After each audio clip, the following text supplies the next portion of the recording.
खरं तर हे ओबीसीच्या चळवळीची आंदोलनाची आणि टोटल ओबीसींच्या ज्या भावना आहेत, आरक्षणाबद्दलची जी भावना आहे ती जबाबदारी खूप माझ्या अंगावर पडलेली आहे।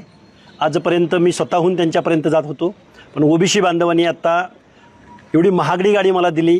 ही चळवळ कुठेही थांबली नाही पाहिजे। कुठल्याही गावात गाडी विना किंवा कुठल्याही अडचणी विना त्या ठिकाणी कुठलीही अडचण येऊ नये अशा भावना त्यांच्या त्या गाडी देण्यामागं आहेत। आणि ही ओबीसीचं आंदोलन आणि चळवळ कुठेही थांबणार नाही।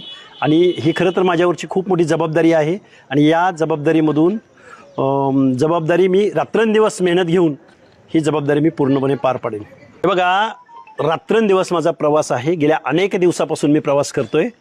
गाडी हे साधन आहे।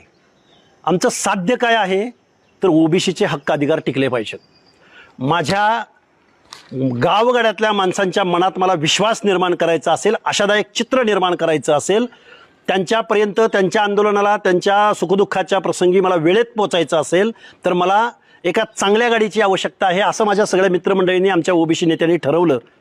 आणि ज्या नांदेड आणि परभणीच्या बाँड्रीवरती माझी अगोदरची जुनी गाडी फोडली होती त्याच ठिकाणी गाडी देण्याचा त्यांचा संकल्प होता। तरीही मी आज गंगाखेड तालुक्यातल्या राणी सावरगाव या गावामध्ये ही गाडी त्यांनी मला दिलेली आहे आणि आजपासून माझी जबाबदारी वाढलेली आहे। आणि मी आजपासून माझं ओबीसीचं आंदोलन कुठेही थांबवणार नाही आणि कधीही थांबणार नाही।